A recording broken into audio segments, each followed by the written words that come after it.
that's what's so lovely, and believe me, I'm not taking anything away from any of the guests that we've had on the program, but you instinctively, when we started talking about the song, you instinctively went in and just started talking what it was about, what your motivation was, and obviously you have a purpose, you have a reason, you have something you want to say in your music. Right. Yeah, I would say so for sure. I mean, why create it unless you're trying to do? I mean, unless you're trying to make something, or get a point across. Well, how does that? I mean, do you just wake up and have these epiphanies and say, "Here's a thought. Wait a minute." Well, I just think had I'm a thought. typical of. Yep. Yeah, I think I'm typical of most songwriters that I've ever heard of. That are sometimes it's a phrase somebody says and you hear it and you're like, oh, that's interesting how those words work together, and in that particular song called Baby's Eyes, when my kid was young, she was in the Spice Girls, so I was sitting and writing at my piano, and I said, I got to write a song, and she said, Baby Spice, and I thought she said Baby's Eyes, so it was actually a mistake. She's like, write one about Baby Spice, and the blonde Emma Bunton. So I misheard her, and that's how I started writing.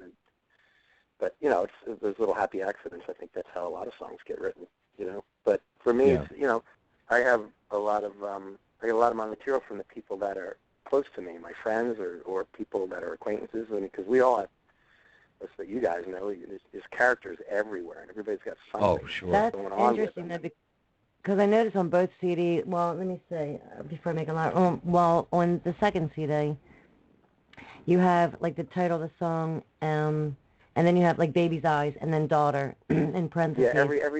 Yeah, every song it was a theme, because when I wrote, I guess I forget how many songs are on that CD, but I wrote the lion's share of them, but as I was writing them, I realized, they could all be parenthetically titled, because they're all about somebody, or... Right. So I think that's interesting. Yeah, I didn't want to name people specifically, but I did, like there's the one called Mother. That's actually about my mother, but it's about all kinds of moms. That one's called Goodbye Now, which is kind of the same theme as the last song. It's basically, a mother's, they raise their children and only to have them leave the nest, and their heart must ache. I didn't know what that was like at the time, but that's kind of like the same theme as Baby's Eyes, Their hearts must ache when they, Right. But and that kind of gets to what what we're leading up to the next question, really, which is when you put that record together, that second CD, did you do it with a common theme or any kind of themes thing, or was that just kind of snapshots of where you were at in that particular time, or where the group was at that particular time? I think that's an interesting question. I think it was a little bit of both, because like I said, I'd written a bunch of songs, and then,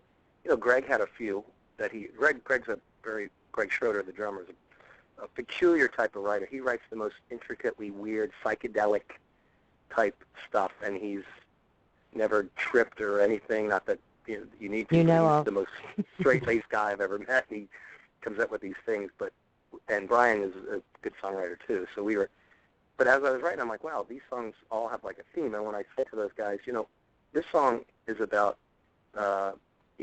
Cliff, my old buddy, and this song is about my mother, and this is my daughter, and this is, this one is about my brother, and and Greg said, yeah, I wrote this one about so and so, and so we all realized, like, wow, we've written these about actual people. They're biographical in nature. And I said, well, there is a theme to this, and even the title, Every Day, because there's a track on the CD, which is probably the most popular one on that. It's called Every Day, and that's like, wow, these are people in our everyday lives, and it just seemed to be thematic as we were recording it, so we kind of just sort of let it go there, if that makes sense. Absolutely, absolutely. Now, I have a statement here in front of me. I just want to run it by you and see if and I would guess that you would agree with it from the way you're speaking. Good songwriters use their storytelling gifts to address life, loss, love, and all those other slippery subjects that boil down the core human experience, survival. They find ways to capture these beautiful and tragic moments of survival in a way that others can relate to. Yeah, that's it, isn't it? Yeah. Whose quote is that? I don't know. I saw it on a blog somewhere, and it really struck me, and I had to actually copy it down, and I think we're going to be incorporating that into our new introduction. Yeah, it's so true. I mean, I've written songs that are frivolous, but they don't tend to stick with me. You know, they don't become my favorites, like the ones that I can actually say, oh, I know exactly who I was thinking about and how I felt and where I was and how old I was and what my life was like and this and that. And sometimes it's painful because it wasn't always the best of times. You know, sure. As a songwriter, you write because you want to, I'm a big Beatle guy, obviously, and Neil Finn from Crowded House, I love him. And, love him.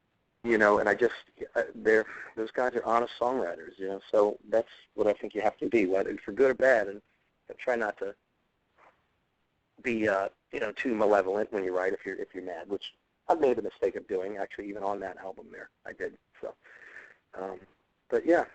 I wouldn't know it. Yeah. By the songs. Yeah? No. Okay.